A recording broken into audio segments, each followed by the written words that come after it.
नमस्कार बच्चों, आप सभी का स्वागत है। मैं हूं पंकज और आज की इस वीडियो में हम पढ़ेंगे आपकी पाठ्यपुस्तक बसंत के दूसरे पाठ लाख की चूड़ियों को, और इसका हम अर्थ समझेंगे। मैं सबसे पहले आपको इसकी व्याख्या बताऊंगा, उसके बाद जो प्रश्न आए हुए हैं इनके प्रश्नों पर चर्चा की जाएगी। तो सबसे पहले आप वीडियो को स्किप ना करें, नहीं कि आगे अंत में प्रश्नों को देख लें और उत्तर कर लें, ऐसा बिल्कुल नहीं है। आप लोग पहले इस पाठ को समझेंगे, कहानी को। ठीक है, शुरू करते हैं। बच्चों, इस कार्यपत्रक के माध्यम से हम अपनी हिंदी की पाठ्यपुस्तक बसंत, आपकी पाठ्यपुस्तक का क्या नाम है, बसंत, के दूसरे पाठ लाख की चूड़ियों के बारे में कुछ जानने और समझने का अभ्यास करेंगे। यह एक कहानी है जिसका मुख्य पात्र बदलू है। तो बदलू नाम का एक व्यक्ति है जो इस कहानी का मुख्य पात्र है। बदलू चूड़ी बनाने का कार्य करता है, यानी उसका पेशा चूड़ी बनाने का है। लेखक ने बदलू के कार्यों का बड़े ही ध्यान से अवलोकन किया, यानी बहुत ही ध्यान से लेखक ने बदलू के कार्यों को देखा है। तभी तो उन्होंने बदलू के काम करने के तरीके को नीचे लिखे पाठ के अंश में अच्छी तरह बताया है। तो बच्चों, कहानी की शुरुआत कुछ यूँ होती है। आइए कहानी की शुरुआत करते हैं।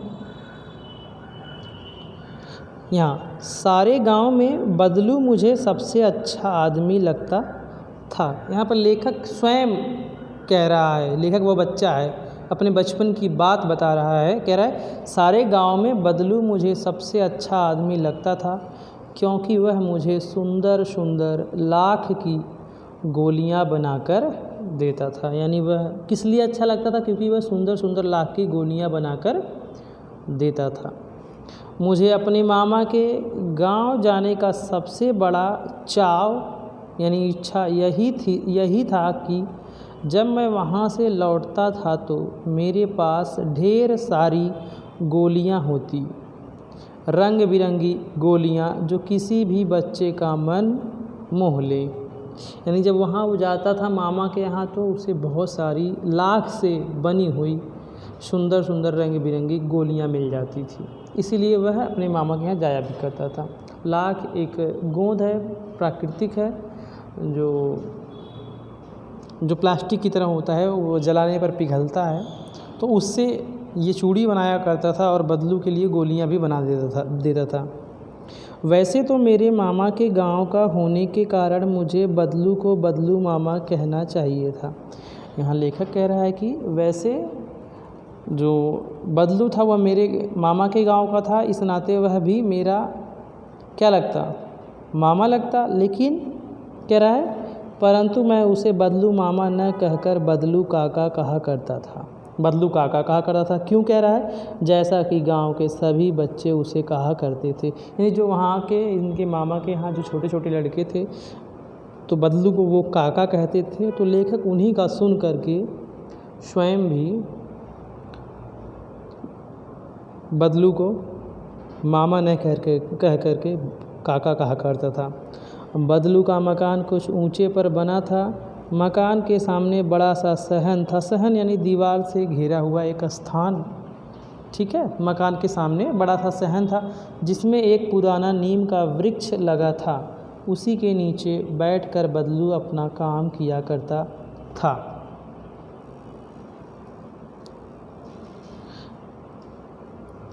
बगल में भट्ठी दहकती रहती जिसमें वह लाख पिघलाया करता, यानी लाख को पिघलाने के लिए एक भट्ठी होती, तो उसमें वह लाख को पिघलाया करता था। लाख को पिघलाया करता था। थोड़ा सा कम कहाँ हूँ। बगल में भट्ठी दहकती रहती जिसमें वह लाख पिघलाया करता, कौन, बदलू। सामने एक लकड़ी की चौखट यानी थोड़ा स्टूल जैसा थोड़ा चौखट चार कोने पड़ी रहती जिस पर लाख के मुलायम, आप चौखट देख लीजिए, लकड़ी की चौखट, ये देखो बदलू जिस पे बैठा हुआ है, ठीक है, ये ठीक है। लकड़ी की चौखट पड़ी रहती जिस पर लाख के मुलायम होने पर वह उसे सलाख के समान पतला करके चूड़ियों का आकार देता। यहाँ पर बैठने के लिए नहीं है, ये तो मचिया है। सामने एक टेबल है जिस पर रख करके वह लाख की चूड़ियों को लाख को पतला करके चूड़ी का आकार देता है, यानी जिस पर रख करके वह काम किया करता था रहती जिस पर लाख के मुलायम होने पर वह उसे सलाख के समान यानी तीलियों के समान पतला करके चूड़ी का आकार देता, यानी चूड़ी का रूप देता। पास में 4-6 विभिन्न आकार की बेलन नुमा, यानी बेलन जैसे बेलन नहीं होता घर में वैसे कुछ उस प्रकार की मुंगेरियाँ रखी रहती, जिसे मुंगेरी कहा जाता। मुंगेरियाँ रखी रहती जो आगे से कुछ पतली और पीछे से मोटी होती।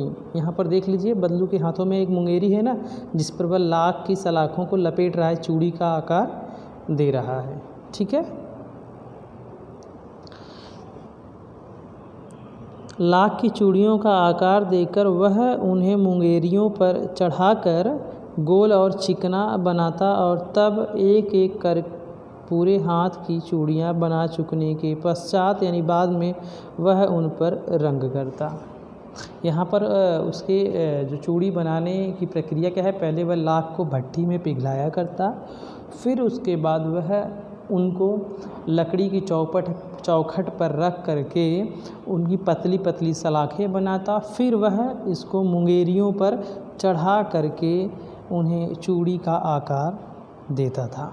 ठीक है, और चूड़ियाँ बनाने के बाद में वह क्या करता, उन्हें जैसे जिस रंग की चूड़ी उसे बनानी होती उस रंग की चूड़ी वह उस चूड़ी को पेंट यानी उन पर रंग चढ़ा देता। आइए शब्दों की बात कर लेते हैं। दिया हुआ है शब्द, कुछ नए शब्द। लाख एक प्रकार का प्राकृतिक गोंद है। ठीक है, ये पेड़ों से प्राप्त होता है। सहन, दीवार आदि से घिरा हुआ स्थान, घेरा, बाड़ा। मुंगेरियाँ एक बेलन के आकार का ठोस लकड़ी का टुकड़ा। बच्चों यहाँ पर प्रश्न हैं, इन प्रश्नों को आइए देखते हैं। 3 प्रश्न हैं, इन तीनों प्रश्नों को हम करेंगे।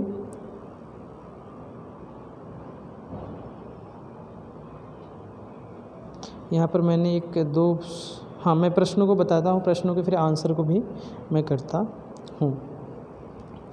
तो यहाँ पर जो पहला प्रश्न है, लेखक को मामा के घर जाना क्यों अच्छा लगता था? आपको छुट्टियों में किसके घर जाना अच्छा लगता है और क्यों? यहाँ पर 2 बातें बतानी है। लेखक अपने मामा के घर क्यों जाना अच्छा लगता था लेखक को, और आप छुट्टियों में किसके घर जाना चाहते हैं। 2 बातें बतानी है, तो आइए इनका आंसर देख लेते हैं। लेखक को मामा के घर जाना, ये प्रश्न है, यहाँ से आंसर। लेखक को मामा के घर जाना इसलिए अच्छा लगता था क्योंकि उसे वहाँ रंग बिरंगी गोलियाँ मिल जाती थी। ये हो गया आंसर। दूसरा पूछ रहा है आपको अपने बारे में। मुझे छुट्टियों में अपने मामा के घर जाना अच्छा लगता है क्योंकि वहाँ मुझे पके आम खाने को मिल जाते हैं।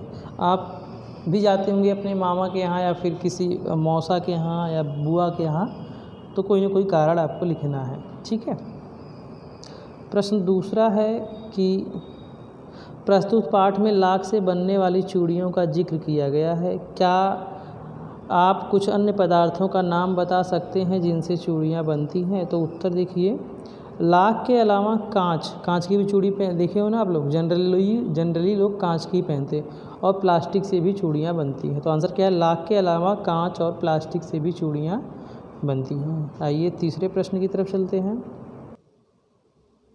हमारा अगला जो तीसरा प्रश्न है, यहाँ गलती से यहाँ पर इन्होंने 2 लिख दिया है, तो ये 3 नंबर है। लेखक बदलू को मामा न कहकर काका क्यों बुलाता था? अनुमान लगाइए कि बच्चे अक्सर ऐसा क्यों करते हैं। 2 बातें कि भाई क्यों वह मामा न कहकर काका कहा करता था, और साथ ही साथ बच्चे ऐसा क्यों करते हैं। दोनों का आंसर करना है हमें। तो आइए आंसर करते देखते हैं। तो लेखक बदलू को मामा न कहकर काका इसलिए बुलाता था क्योंकि गांव के बच्चे बदलू को काका कहा करते थे। लेखक उन्हीं का सुनकर मामा ना कहकर बदलू काका कहा करता था। और बच्चे इसलिए ऐसा करते हैं क्योंकि बच्चे दूसरों को देखकर सीखते हैं, यानी बच्चे दूसरों की आदतों को देख कर के सीखते हैं। ये आंसर हो जाता है आपका। लास्ट वाले आंसर की तरफ चलते हैं, प्रश्न की तरफ।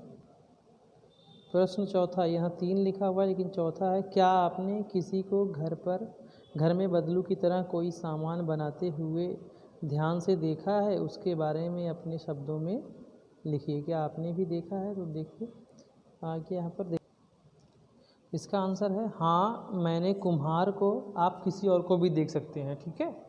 कुम्हार यानी जो मिट्टी का बर्तन बनाते हैं। मैंने कुम्हार को घर में मिट्टी का बर्तन बनाते देखा है। सबसे पहले वह मिट्टी में पानी डालकर उसे मुलायम करता है, फिर उसे चाक पर चढ़ाकर, चाक जो वो घुमाते हैं चौक, ठीक है, चढ़ाकर अपने हाथों की सहायता से मनचाहा आकार देकर बर्तन बनाता है। आप उसी अन्य चीज़ों के बारे में अपने घर में भी देख लीजिए, कोई कुछ बनाता हो तो आप उसका वर्णन कर सकते हैं। ठीक है बच्चों, मिलते हैं नेक्स्ट वीडियो में। यदि आप इसे यूट्यूब पर देख रहे हैं तो प्लीज़ लाइक करें, चैनल को सब्सक्राइब करें। यूँ ही आपको हिंदी का जो भी काम है इस चैनल पर आपको उसका सलूशन और व्याख्या मिलेगी। धन्यवाद।